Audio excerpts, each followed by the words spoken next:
सर्वसामान्यांच्या हक्काचा आवाज जागर जनस्थान।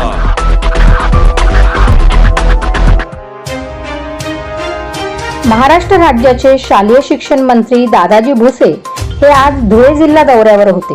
शिवसेनेचे नेते तथा खासदार श्रीकांत शिंदे हे संपूर्ण महाराष्ट्रात शिवसंवाद यात्रा निमित्ताने पदाधिकारी व कार्यकर्त्यांशी संवाद साधत आहे।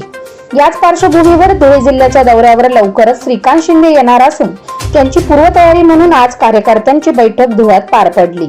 यावेळी मंत्री दादाजी भुसे यांनी मनोज जरांगे पाटील यांच्या आंदोलनाबद्दल आपली भूमिका मांडताना सांगितले की मनोज जरांगे पाटील यांच्या ज्या काही मागण्या आहेत त्या रास्त असून सरकार त्यांच्या मागण्या पूर्ण करण्यासाठी प्रयत्नशील आहे। मात्र मनोज जरांगे पाटील यांनी आपले आंदोलन आणि उपोषण मागे घ्यावे असे आवाहन मंत्री दादाजी भुसे यांनी यावेळी केले। शालेय विद्यार्थ्यांना क्वालिटीचा गणवेश मिळावा, 100% पॉलिस्टर गणवेश नसावा, अन्यथा कारवाई होणार। समग्र शिक्षण अभियानाच्या अंतर्गत शालेय गणवेशासाठी विद्यार्थ्यांना 300 रुपये दिले जातात। मात्र महाराष्ट्र शासनाने नुकत्याच जारी केलेल्या मोफत गणवेश योजना मार्गदर्शक सूचनानुसार गणवेशाचे कापड 100% पॉलिस्टर नसावे असा स्पष्ट नियम लागू केला आहे। विद्यार्थ्यांना चांगल्या दर्जाचे सुती, कॉटन किंवा त्वचेला इजा न होणारे कपडे मिळावे ही शिक्षण विभागाची व सरकारची भूमिका आहे। मात्र काही शाळांमध्ये पॉलिस्टरचे गणवेश दिले गेल्याचे निदर्शनास आले आहे। त्यामुळे येणाऱ्या काळात 100% पॉलिस्टर नसलेले गणवेश विद्यार्थ्यांना देण्यात यावे असा शालेय शिक्षण विभागाच्या वतीने एक शासन निर्णय निर्गमित करण्यात आला असल्याची माहिती दादाजी भुसे यांनी यावेळी दिली। उत्तर महाराष्ट्रात 5000 विद्यार्थ्यांच्या गुणपत्रिका या संदर्भामध्ये कालच त्या ठिकाणी शासनाचं पत्र निर्गमित करण्यात आलेलं आहे। साधारणपणे 11वीच्या ऍडमिशनच्या संदर्भातला हा जो काही विषय आहे, गुणपत्रिकेची त्याला आवश्यकता नाही। जे काही ऑनलाईन त्याची गुणपत्रिका आहे ती कन्सिडर करून त्या ठिकाणी त्याला प्रवेश देणं अपेक्षित आहे।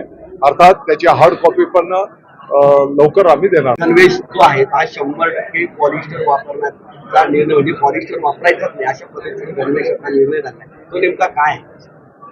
आपण जर बघितलं असेल तर विद्यार्थ्यांना समग्र शिक्षा अभियानच्या अंतर्गत त्या ठिकाणी प्रति गणवेश 300 रुपये दिले जातात।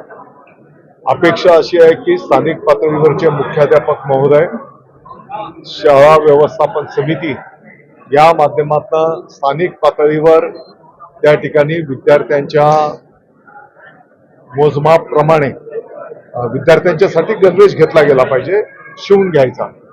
स्थानिक पातळीवरच्या महिलांचे जे बचत गट असतील त्यांच्या माध्यमातून तो गणवेश शिवून घ्यायचा। शिवसेनेचे मुख्य नेते, महाराष्ट्राचे लोकप्रिय उपमुख्यमंत्री महोदय एकनाथजी शिंदे साहेबांच्या आदेशानुसार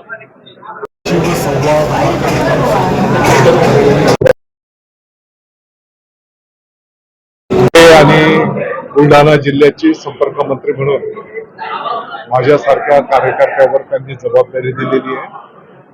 आपण पाहिलं असेल तर शिवसेनेचे युवा नेते, संसद रत्न खासदार सन्माननीय श्रीकांतजी शिंदे साहेबांच्या माध्यमातून प्रत्येक विधानसभा वाईज त्या ठिकाणी आढावा घेतला जातो आहे आणि त्याचाच एक भाग म्हणून धुळे जिल्ह्याची तयारी करण्यासाठी आज शिवसेनेच्या सर्व जिल्ह्याच्या पदाधिकाऱ्यांची बैठक या ठिकाणी संपन्न झालेली आहे। यामध्ये प्रामुख्याने मतदार याद्यांच्या पुनर्निरीक्षणाचा कार्यक्रम, BLOच्या सोबत BLAने पण त्या ठिकाणी कामकाज केलं पाहिजे। त्याच्यासोबतच पक्ष संघटना बांधणी आणि येणाऱ्या काळामध्ये ज्या काही पंचायत समिती, जिल्हा परिषदच्या निवडणुका होणार आहे त्याची तयारी करणं, या विषयांवर अतिशय सविस्तरपणे संवाद शिवसेनेच्या पदाधिकाऱ्यांचा झालेला आहे। अनुभव आलेले आहेत की बाबा अतिशय निकृष्ट दर्जाचा पॉलिस्टरचा कापड की ज्यामुळे विद्यार्थ्यांच्या शरीराला, त्यांच्या त्वचेलाही त्रास होऊ शकतो, असे गणवेश काही ठिकाणी घेतले गेलेले आहेत आणि म्हणून असं होता कामा नये या संदर्भामध्ये कालच शालेय शिक्षण विभागाच्या वतीने एक शासन निर्णय निर्गमित करण्यात आलेला आहे। त्या शासन निर्णयाच्या माध्यमातून त्या जिल्ह्याचे जिल्हाधिकारी, त्या जिल्ह्याचे मुख्य कार्यकारी अधिकारी CO आणि पोलीस अधीक्षक यांच्या समितीच्या मार्गदर्शनाखाली या ठिकाणी प्रत्येक शाळेचा गणवेश त्या ठिकाणी अपेक्षित आहे. थोडक्यात एक चांगला गणवेश विद्यार्थ्यांना अपेक्षित असला पाहिजे, ही त्याच्या पाठीमागची भावना आहे. कदाचित काही ठिकाणी गाव पण एकत्रित येत आहे, शाळा व्यवस्थापन समिती पुढाकार घेते, काही सेवाभावी संस्था पुढाकार घेतात आणि त्या 300 रुपयामध्ये आणखी थोडीफार भर घालून आणि अतिशय चांगला गणवेश त्या ठिकाणी घेतला जातो. आणि म्हणून एक क्वालिटी गणवेश विद्यार्थ्यांना मिळाला पाहिजे, ही त्याच्या पाठीमागची भावना आहे. मध्ये पुन्हा यांनी आंदोलनाचा काय कसं पाहता आंदोलन?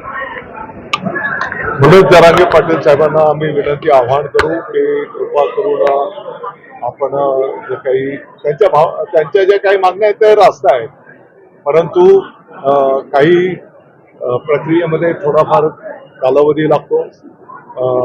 निश्चितपणे त्यांच्या मागण्या पूर्ण होण्याच्या दृष्टिकोनातून शासन त्या ठिकाणी प्रयत्नशील आहे आणि म्हणून त्यांना विनंती आवाहन करेन की त्यांनी आंदोलन मागे घ्यावं. ते आंदोलन करतायत, त्यांनी आंदोलन मागे घ्यावं असं मी विनंती आवाहन करतो.